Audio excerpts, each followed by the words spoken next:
every single white man was playing her like a flute. Like they was playing her like a flute, okay? Hey everyone, thank you so much for tuning in. You're watching Watch This, where I discuss film and television reviews as well as screenwriting tips for beginning writers. Okay, so today I'm going to be talking about the new Hulu TV series, which is part of the Onyx Collective series called Queenie. I have some notes here. I watched the full series, and if you want to know my thoughts, my review on the series, stay tuned. Okay, so off the bat, this story is based off of a novel called Queenie. It's the same title. It's created by Candace Carty-Williams. It's also written by Candace Carty-Williams.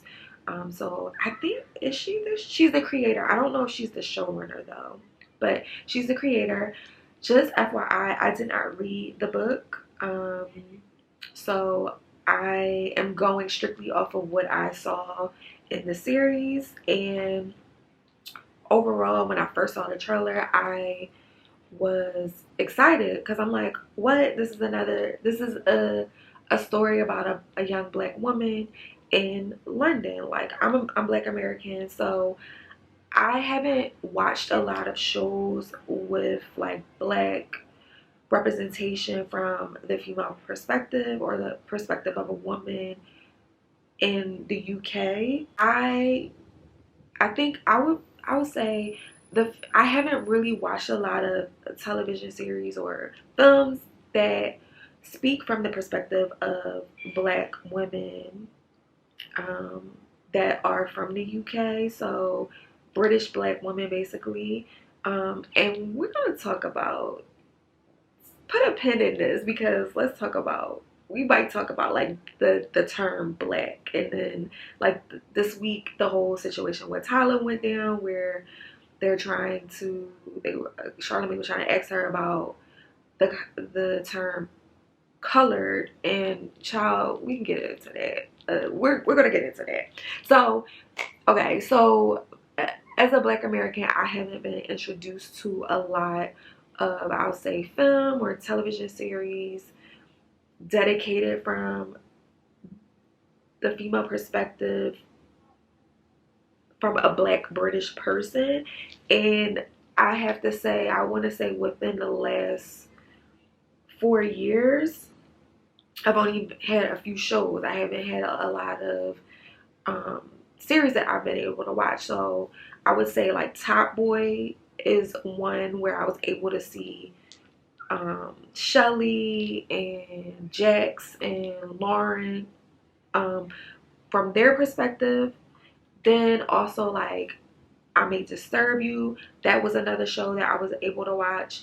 And then of course like Chewing Gum, and yeah, those are a few different stories that I'm able to watch, but I'm not familiar with representation over there. So I was really excited to see something like, okay, this is like a black girl going through her everyday life. Like, let's see like the comparisons of if it's similar or like what. I was just curious to know. So I was excited to see this series. And even like I would say like, let me know if there's other British shows with black women that's showing authentic representation from that perspective. Because even as a young kid, to be honest, like British content I wasn't really watching. I know like America, a lot of people are indoctrinated with American entertainment, so I'm sure it's a little different where they probably have like American shows that they watch versus like over here. But I like the first show that I would say that I watched with a British person was like Mr. Bean, and it was only because I only watched it because it was like on PBS, and I was like a PBS stan, okay? So like, and even that, it's like Mr. Bean never talked. So, and I was just like, I was not like, I don't know. And then I know anyway, just to let you know, what's that other show that's very popular? Downtown Abbey. I never watched Downtown Abbey. I'm not familiar. So like I said, when I first saw the trailer, I was like, okay, I want to see this. Like, it's current day. Let's see. So let's talk about the good things that I like. I don't want to say bad, but the things that I kind of like were a little bit confused on, and just overall like what I took from the series in a nutshell. First and foremost, the good. So off the bat, I love the way they showcase Queenie in different scenarios throughout her general life, and it just really showed it from the black perspective, the microaggressions that she had to deal with. Opening right up, the opening scene, she's in the doctor's office, and just like, I cannot tell you like how many times I've had like weird experiences like this in the medical field as a black woman. This is why like I try my best to only have black doctors. I hate that. It is what it is, like, because I've noticed a huge difference between not having a black doctor. And listen, we know that just because you black doesn't mean that you are going to be on the up and up and treat people kindly. However, in my own personal experiences, the only time that I have been really fully treated just like with care and like respect was when I had like a black gynecologist, and just little things like that. Of course, when you're going to get an ultrasound, you have no control over that, because you're going to like outpatient, just like you're going to a facility where they just do ultrasounds or whatever. So I've had a pelvic exam. They are not comfortable, girl, and I know I'm kind of rambling, but yeah, it was just really refreshing to showcase like, this is the stuff that we go through, and you are supposed to just be okay and just go on about your day. And then you wonder why sometimes a black woman is checking people, because she done hit 5 other microaggressions before she got to you. So it's just like, I like the way they showcase like her morning from her day, how she's dealing with all of this stuff. So by the time she gets to her boyfriend's house where they're having a dinner and she's getting hit with another microaggression, she lashes out. And it's like, I just really appreciate how they kind of showcase that, so that you can kind of see like, she's dealing with microaggressions at the doctor's office, she's dealing with microaggressions at work, or just little things of like, you have to be perfect if you are late. If you do anything, you kind of like have a bad day or a bad week, like, it's like, girl, you're 2 seconds from being fired, okay? Like, I just like the fact that they just show the piling up, so it makes you guarded at times. And then on top of that, you have your family issues, you have personal issues, you have physical health issues, whatever the case may be. So I really like that. So yeah, so the good, I love just showcasing the female black perspective from a British black woman. Love, love, love that. The workplace, oh my god, showing the dynamic between the workplace and just like things that you deal with. She didn't showcase everything, but I don't know, it's just so much pressure when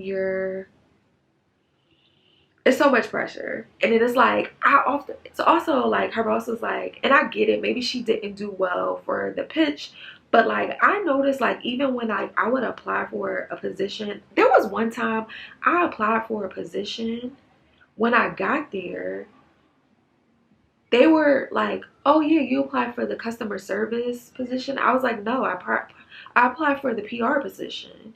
And it was like, oh, you sure you don't want the customer service? I don't know what it is.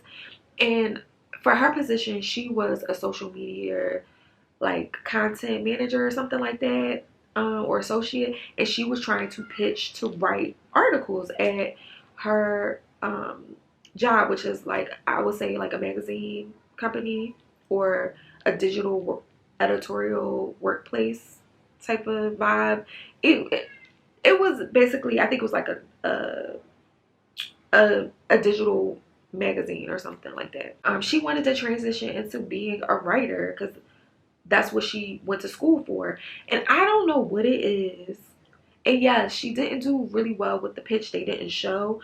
But it's something about corporate America wanting you to stay in a bubble of like, no shade, but like, I've noticed this, like, put the niggas in this department or put this, like, it's just like, what the, like, put these group of people in this department. And it makes it so hard to kind of elevate. That's what I've personally seen. I've actually been in experiences where I kind of have to keep working, starting from the beginning. It's just starting from the bottom, and it's just like, it gets exhausting. It gets exhausting, but I love the concept of going through a quarter midlife crisis. I actually wrote something about this because if you don't know, so Queenie is 25. She is going through what people would call her Saturn return. So she's getting hit with relationship lessons. She's getting hit with family lessons. She's getting hit with like an identity shift of like not feeling like she is where she wants to be, but also wanting to grow, but then getting caught up with like society's perspective of where she should be. So it's a very weird era. I went through my Saturn return and it was really rough. It really is to make you grow. Like, you're hit with a lot of different things, and it's like, I got hit with so many different things where it was just like what is going on? And I'm talking about things that I had no control over. It just got hit all at once, but it really did allow me to grow into the person that I am now. And I would even say, like, I loved how they showcase, like, she's 25, she's really trying to figure out who she is as a woman, as a black woman, as a creative, as a woman wanting to be in a relationship and doesn't know how to really navigate being single and also being on the apps. I love that. I also loved her dynamic with her family, just trying to deal with like abandonment issues, not fully understanding how to forgive, but she's trying to get through that, and it makes a lot of sense of like why Queenie reacts to different things. There's one thing though in particular that I didn't quite understand, but we'll get to that in the things that I was a little confused on. Yeah, but I love the generational. I love the aspect of how they touched on the grandmothers, a little bit of the grandmother's background, and just like things going on in their family. I loved. This is what I will say. I love like how I'm Black American and they're British Black people as well. But there were and I'm not Jamaican, I'm not African, I'm of African descent. Like I have ancestors who are directly linked to the continent, but I don't have that connection. But for whatever reason, universally, I can identify with a lot of the things that went on in her family, where like Black people do not like talking about the past, or they like have secrets within their family that even other family members don't know, or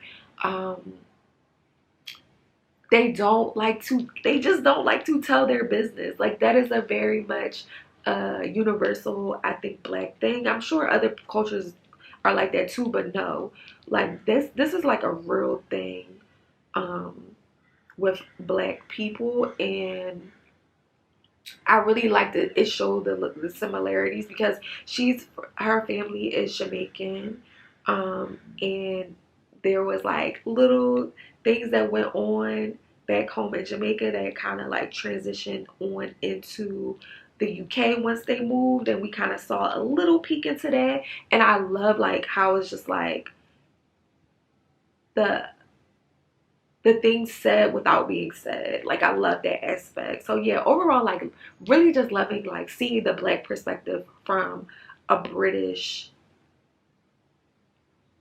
experience. Okay, one more thing. I did like the fact that they showcased her issue with her relationship as an interracial relationship, because I think people don't grasp that clearly. Like you have two people from two different cultures, right? There is going to be some differences, and one of them is that communication may be different. And I understand, like, you can say like being closed off. Like I even think like a lot of Black people are, they have a guard up because they are not often protected.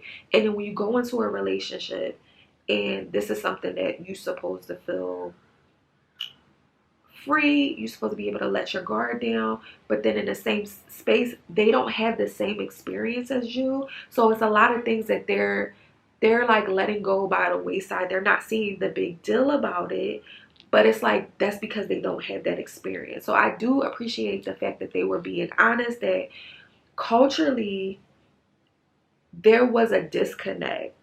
And it could be that they were just two different people, but no, it was for me, I understood that there was a cultural difference. And also understanding that, seeing it from the outside looking in, is that when you go into a relationship where there are multiple different cultures, you need to be able to have the capacity to want to make the initiative to explain things. If you don't want to explain things, you're going to have a tough time in that relationship, explaining why this is this way or why I feel this way about that.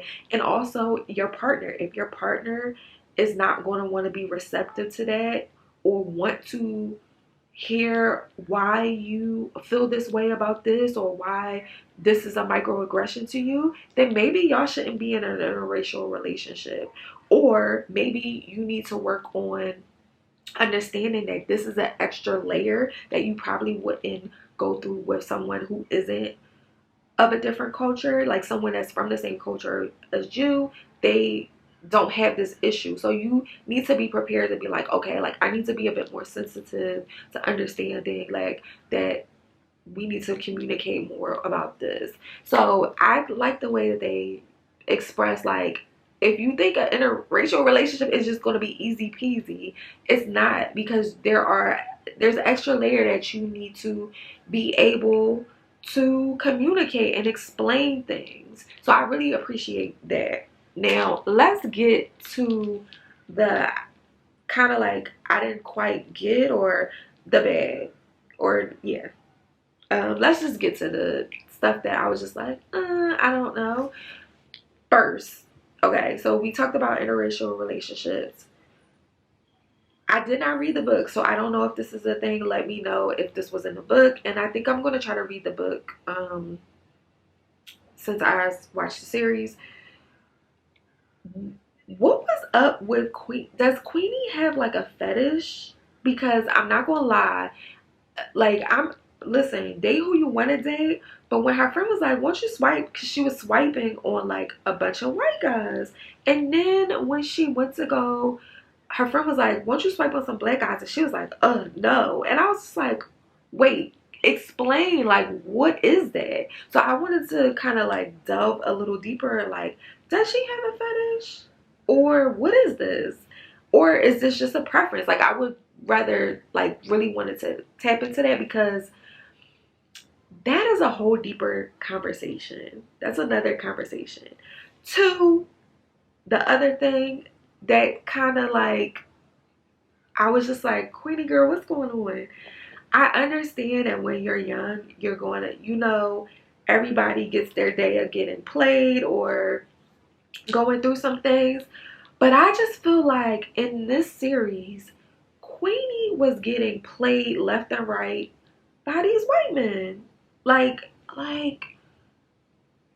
I was just like, to the point where I was just like, Queenie, I think there's some internal stuff going on because the one, okay, I will, this is not a spoiler, but I'm kind of gonna like share something. So there was one guy that she was saying like he was too aggressive with her sexually, and like he would like spank her, which that's the thing sometimes people do at sex. I don't have a problem with that.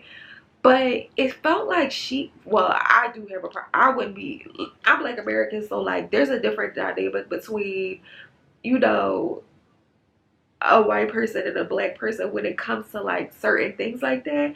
I just, if, girl, if you felt uncomfortable with this white man smacking you on your ass while y'all having sex, I just was like, Queenie, this, I was just like, it was cringy. It was cringy. I don't know, girl. I don't know. And then also, the person who did that, we saw his interaction with another young woman, and he was completely different. So I was wondering, like, yes, I understood that they had a very sexual relationship, but I wonder, was he just hypersexually with her because she was black, or because she did lead with sex because she was on the apps, and that's what people do. But I'm like, when you have race involved, it gets a little muddy, y'all. Like, then we start to get into fetishes and hypersexuality, and yeah, like, I don't know, I was just like a little kind of like, oh, this is getting cringy. Yeah, but like, I was like, Queenie, why you letting these white men, every single white man was playing her like a flute. Like, they was playing her like a flute, okay? And I don't know, I was just like, what is this? Like, what's going on, Queenie? Girl, what's going on, Queenie? So, yeah, like, I don't know what that was about. I just wasn't here for it. And it could be a deeper meaning behind it, but they did not explain if like Queenie has a fetish, or there's some type of something going on, or if this, like, she never said like, oh, white guys are my preference. Like, she never said that, but it was giving some like other stuff going on where it changed the dynamic. It just made it was just kind of cringy. I don't know, girl. So that the second thing that I was just like unclear about. So there was some money that was stolen from somebody. I'm not gonna say who. And the money that was stolen, they did not explain, like, was this like your pension? The person that stole the money, where did they get this money? How did they steal this money? Like, it felt like it was just written in, like, okay, let's just add this, like, this person stole money from this person. They never even explained it. They just was like, oh, this person stole money and I'm gonna give you a check. Like, it was just like, I was just like, well, where did this come from? Like, I felt like it was a deeper story that they could have like tapped into. Like, where was this money and what was it, so that we can have a little bit more attachment, other than it feeling like it was just written in, like, okay, let's add this and this will be a result of like a resolution of like, I'm gonna give you a check. Like, it just felt like that. Also, the abandonment issue of being left. There's a episode where Queenie explains how she was left in an apartment by herself for like a few months. I needed more information, okay? Like, they showed this clip, but like, where did your mama go? Also, I understood why this was happening because of a relationship with a man. We understand your mother put a relationship of with her man over you. I understood this, but you're not gonna tell me that your mama left you in an apartment for a few months and she went where did she go? Also, why didn't she, I understand that she didn't want people in her business, like if your mom, if your auntie and your grandmama live in the same city, I don't understand why your mom wouldn't have just left you with your grandma or your auntie without putting you in an apartment by yourself. Like, I know it's like, okay, that could be the scenario, but like, no, I need to understand why your mother did that. And she never explained. She never explained. And I needed more details, because you're not going to just tell me that you was just sitting in the crib by yourself and your mama is weird. Did she move to another city? Like, was she, what was going, like, I needed, it felt like another thing. Like, let's just add in abandonment issues.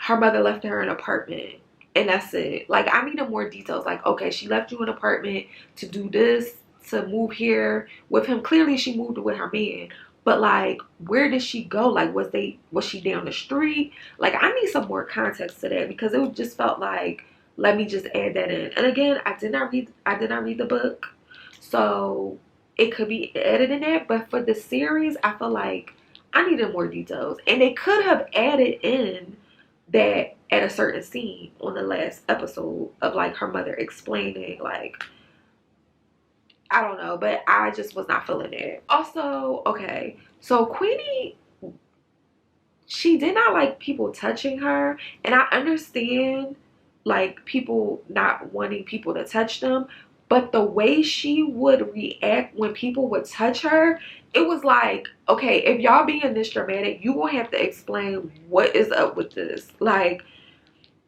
I don't know, it was like so dramatic where she would be like did something, like, what's going, I'm just like, well, what happened to her? Why she, like, I need to know more details about that. So I just feel like we were missing some details of like over dramatic things, or things that was like giving a lot of energy to, but we didn't get a lot of information about. So like, if there's a check written for a large amount of money and it was stolen money, like, where did this money come from? Like, I need to know a little bit more, because like, you just saying like, oh, here's, I need more information. You are dramatically responding to people touching you. Like, will that be explained in season 2? I don't know. Like, I need more, and I need to know more about this apartment situation, and like, what was really going on with your mother. Like, yeah, that's it. Those were like some unclear things, because they were so much of like a part of a plot that like I needed more details too. But yeah, that was pretty much like some of the stuff that I just was like confused by. I won't say bad, it wasn't bad, I was just like, I just was kind of confused by this. However, I love the way that we saw in the last 2 episodes, like Queenie, we saw the growth in Queenie. We saw her ability to, oh my gosh, she, like, when I tell you she got played by this one white man, I was just like, girl, like, I was just feeling for Queenie, like, what's going on? Also, this is another thing, and I think it's like good to see, Queenie is not really built for and a lot of women try to act like they're built for like casual sex and dating like that, because it was like one guy she was like having casual sex with, she's like, oh, let me, like, she was trying to like initiate, oh, like, are you gonna stay? And he's like, no. But then internally when she would narrate, she was like, oh, well, I like I don't know, like, it was. And I think like a lot of women need to be honest about if they can really handle casual sex and casual dating, because I don't think a lot of people can handle it. And I thought it was a good way to showcase, like, I think people aren't really able to handle this, and they think that they are, and they're playing this game, but you're really just kind of like not dealing with the issue by trying to like juggle different things, where you need to just like take a step back and reflect. And I think that's what Queenie is trying to do now. We did see a kind of interaction with a new guy. I don't know. I think Queenie needs to be by herself for a little bit, at least a year, to just take time. And overall, like, I hope there is a season 2. Um, they have been canceling shows, especially with a lot of like black cast members. Heavily, especially in 2023, they canceled like a whole bunch of shows. So I don't know, girl. Hopefully it does well and people will watch it. And I don't know, y'all. I don't know. Like, I hope it does well. I hope.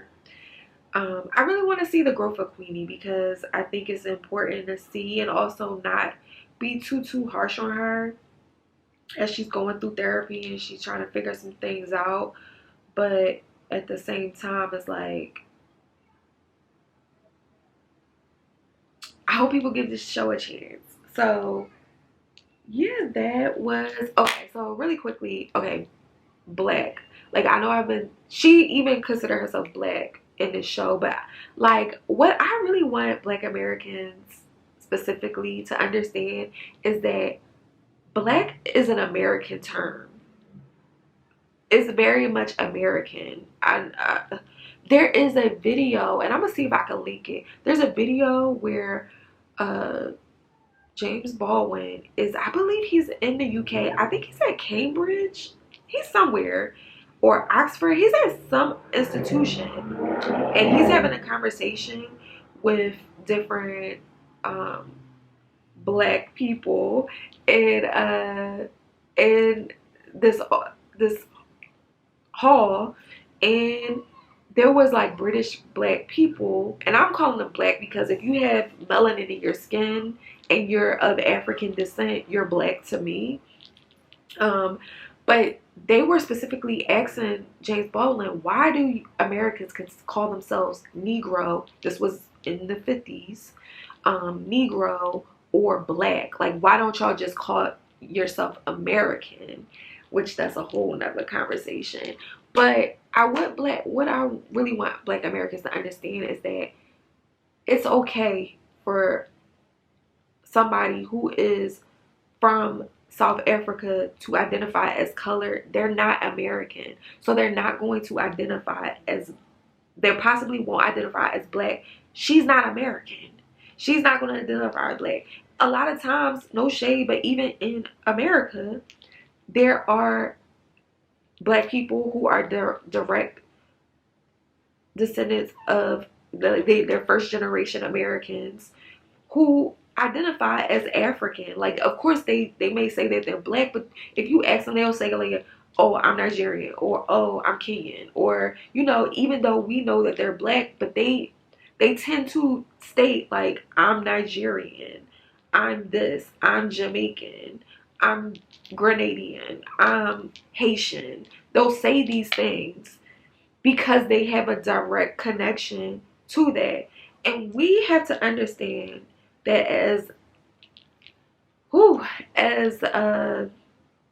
that I think is that we have been, I don't know, like, I just want us to understand that it's okay for us to gatekeep being black. Like, it's okay that other people that have melanin in their skin doesn't identify as black. It is okay. It's okay. Now, it is kind of weird when if you start winning awards and it's like, oh, or breaking records, and you saying you the first black. Okay, you wasn't identifying as black, so then we're gonna have to keep the same energy. But I just think, I don't know, like, I don't know why people, like, she's not American, so Tyler is not going to consider herself as black, because that's very much a black is very much an American term, even though people like, even Queenie says she's black, but that's very much an American term. So I don't know, I understand how this works geography. Like, a lot of people are not going to identify as black because it really is a black term. That's why sometimes people identify as mixed. Instead of like Meghan Markle, she identified as mixed. I don't think yeah, she says she identifies as mixed. So I meet them, and she's actually, she's black. She's American. Like, she's American. However, her mother is Jamaican. I don't know if her mother is born in America, but it's just like semantics, y'all. Like, don't get mad at that girl for not identifying as black. She's from South Africa. She ain't American, okay? Like, just leave that girl alone. But anyway, yeah, that was all that I wanted to talk about. Yeah, so overall, check out Queenie on Hulu.